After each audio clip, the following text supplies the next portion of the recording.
بسم اللہ الرحمن الرحیم۔ السلام علیکم ناظرین، راسگو نیوز سے میں ہوں آپ کا میزبان ارباب جٹ۔ 1965 کی جنگ کے بعد طلبہ نے معاہدہ تاشکند کے خلاف ایک تحریک کا آغاز کیا جو کافی شدت اختیار کر گئی، جو آہستہ آہستہ ایوب خان کے خلاف ایک قوت کی شکل اختیار کر گئی، لیکن اسے بعد ازاں بزور قوت دبا دیا گیا۔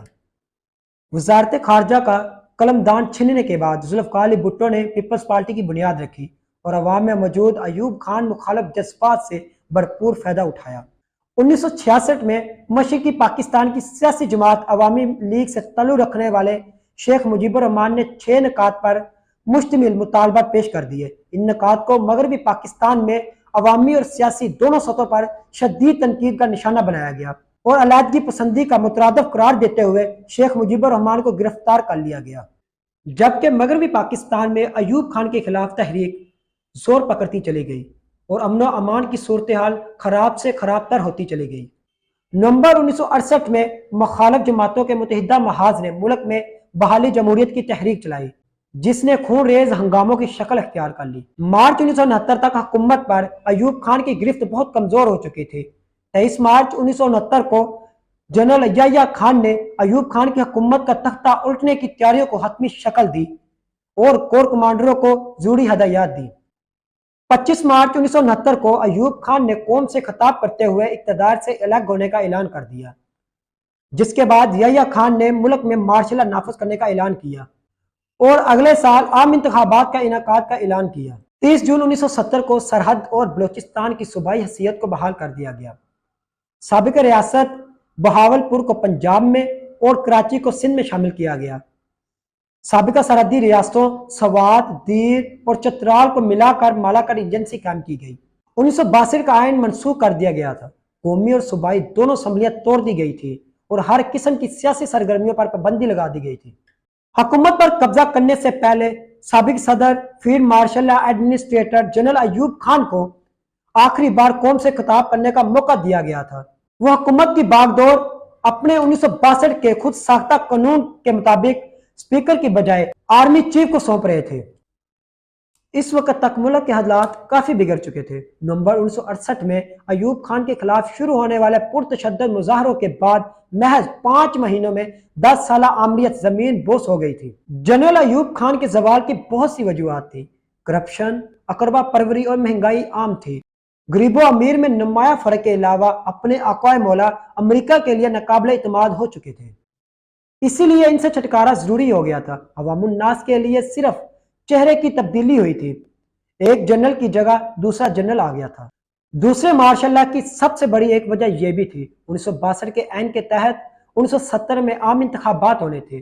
مقتدر حلقوں کو خطرہ تھا کہ ان انتخابات میں ذوالفقار علی بھٹو امیدوار ہوں گے اور ان کی کامیابی یقینی تھی، کیونکہ ان کے پاس بھٹو کے پائے کا کوئی عالمی سطح کا لیڈر نہیں تھا۔ مجیب الرحمان ایم کیو ایم کے الطاف حسین کی طرح سے تھا، جو ایک لسانی اور علاقائی لیڈر تھا جو باقی ملک کو قابل قبول نہیں تھا۔ پاکستان کے تیسرے صدر جنرل یحییٰ خان پاکستان کے پہلے جنرل تھے جنہوں نے ملک گیر مارشل لگایا تھا۔ اسمبلیوں کو توڑنے کا کام ان کے پیش رو خود کر گئے تھے۔ دلچسپ بات یہ ہے کہ جنرل یحییٰ خان نے صدر کے عہدے کا حلف اٹھانے کی رسمی زحمت تک بھی نہ کی۔ ان کا تقریر کرنے کا انداز بڑا تحقیرانہ ہوتا تھا، جو فوج کے ڈسپلن کے لحاظ سے قابل قبول تھا لیکن سویلین کے لیے انتہائی توہین آمیز ہوتا تھا۔ پاکستان کا 5واں army chief general Yahya Khan صرف پاکستان کے لیے نہیں بلکہ پوری اسلامی تحریک کا سب سے بڑا ویلن ثابت ہوا تھا۔ ان کے دور میں پاکستان کی فوج کو ایک شرمناک شکست سے دوچار ہونا پڑا تھا۔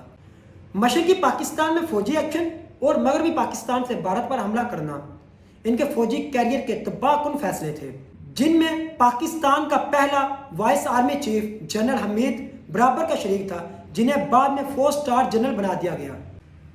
جنرل یحییٰ خان کے بارے میں بتایا جاتا ہے کہ یہ ایک عیاش اور نااہل جرنیل تھا، لیکن پاکستان کے 2 سینئر جرنیل پر فوقیت دے کر انہیں پاکستان کا آرمی چیف بنایا گیا، جو صدر ایوب خان نے پاکستان کے ساتھ سب سے بڑی غداری کی تھی۔ اس کی کارکردگی بھی مثالی نہ تھی، بلکہ 1965 کی جنگ میں اخنور کی طرف جنرل اختر حسین کی قیادت میں کامیاب پیش قدمی ہو رہی تھی۔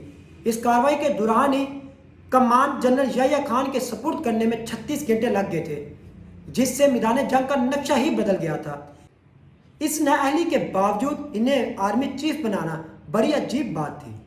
ہوس اقتدار میں ملک تروا لیا۔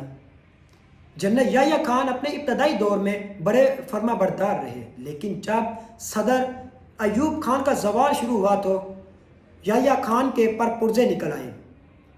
یہ پاکستان کا پہلا جنرل تھا جس نے اپنے سابقہ باس کی حکومت پر قبضہ کیا تھا، اور یہ پاکستان کا پہلا جنرل تھا جس نے ملک گیر مارشل لا لگایا تھا۔